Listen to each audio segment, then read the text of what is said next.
If you're watching this video, I'm assuming you've hit a plateau in your training, specifically in the distance that you can run.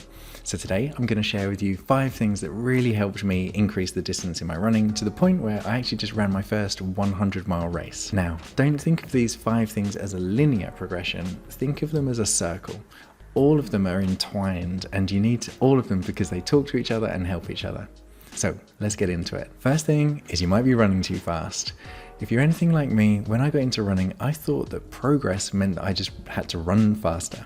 So over time, I got into running, I started to get a bit fitter, I started to set myself targets for certain distances, and I kind of felt that I needed to just always keep getting faster. Looking back on it, it really wasn't the smartest way to train, and what I should have been doing is increasing my aerobic base. The way I think of it, we've got these 2 different metabolic pathways, the aerobic system and the anaerobic system, and I kind of think of them like the engine of a car and a turbo of a car.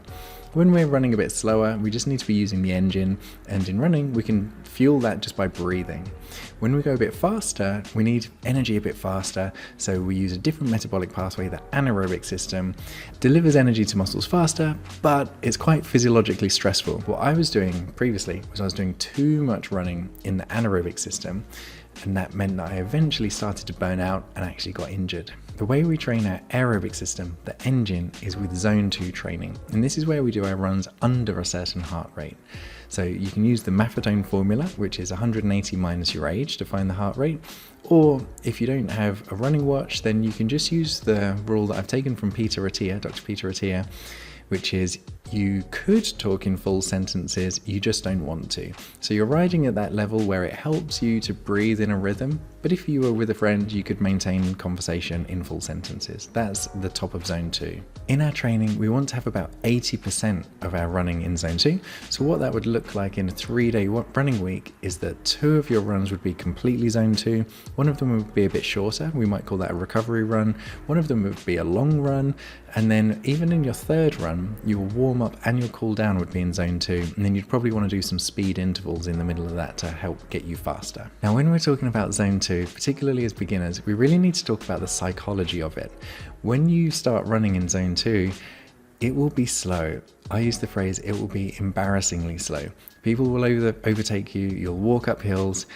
That's okay. What you have to do is trust the process and understand that in 3 or 4 months' time, the speed at which you run at that heart rate will be faster. Over time, zone 2 running becomes magic, and it is one of the most important things that will help you run longer distances. Second reason, you're not strong enough. Strength training is something runners should all do, but particularly when we're trying to increase the distance. There are 2 main reasons for this. One is strength training reduces your risk of getting injured. Not getting injured increases your consistency, and as we'll see later, that is really important for helping you run further. The second reason strength training is important is a little bit geeky, but it's got to do with something called ATP. ATP is a compound that helps deliver your energy to muscles in both the aerobic and the anaerobic pathways. But we only have a finite amount of ATP, which means that a good endurance athlete, someone who needs ATP over time in their muscles, is someone who is good at recycling ATP. The way we recycle ATP is that it bonds to fast twitch fibers before getting recycled back into use in the aerobic and anaerobic system. So even if we need it in our slow twitch fibers, we still need the fast twitch fibers to help us recycle it. That's where strength training comes in. Even as endurance athletes, we need the fast twitch fibers to help us reuse this ATP and keep delivering energy to muscles. If you're new to strength training, I would start with these 3 movements: the Bulgarian split squat, the knees over toes split squat, and the deep squat on slant wedges. These 3 movements will build strength and power in your legs, but they will also increase your mobility. And it's because of movements like this that I actually don't do that much stretching. I do full range strength training instead. Third up is you're not eating enough. Now this is true in both your daily life and in your runs. Running uses a lot of calories, and we need to prepare for the runs we're about to do with good nutrition. We need to repair from the runs that we've done and the strength training we've done with good nutrition.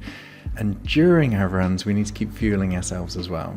While you're trying to increase your volume, just do an experiment by increasing the amount of healthy calories you're taking on. And then during your runs, my rule is if I'm running for more than an hour, I'm probably going to be running with some calories. The easiest way to go about this is to put some calorie powder in your drinks. So I use Tailwind and I put 200 calories per 500ml bottle. And if I know I'm going to be running beyond an hour, I'll be trying to get through 1 bottle an hour. So that's 200 calories an hour just through drinking. If my run is going to be longer than 2 hours, I'll even supplement beyond that as well. So I'll take flapjack squares or little brownie squares, I'll use gels, but I'll be aiming for about 300, 400 calories an hour. The way I've landed at this, by the way, is through lots of reading, but also just experimentation.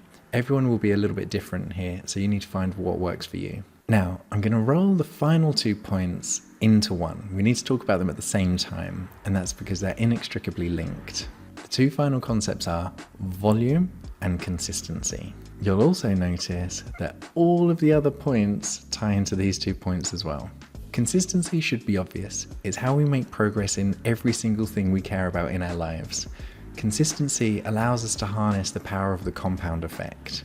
If we're consistent over a period of months and years, it becomes magic. With running, when we say volume, we're typically talking about your weekly mileage or your weekly time on feet. At first, when I got into running, the thought of running 30 or 40 or 50 miles a week was really quite scary to me. But then I managed to tidy up my consistency and actually found that it was pretty easy to hit those numbers. Now obviously we don't start with those high numbers. There's a general rule that we add 10% a week. If we add volume too quickly, it increases our risk of burnout or injury, and then that reduces our consistency. So you see where this is going, it's a loop.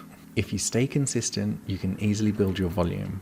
If you build your volume sensibly, you can stay consistent. This actually took me a long time to learn, but it's by building your weekly volume that translates into you being able to run a long way in any given run. Once you get up to ultramarathon distance, you don't get anywhere near your distances of your races in your training, but it's by building up the weekly mileage that allows your aerobic system to become robust, your connective tissue resilience to increase, and it even changes how your nervous system interacts with your body, and it allows you to cope with the feeling of running a long way. So those are the 5 things that really helped me increase my distance in my training. But if you're still confused as to what that might look like in a week, check out this video here and I go through all the runs I do in a week to help me become an ultra runner.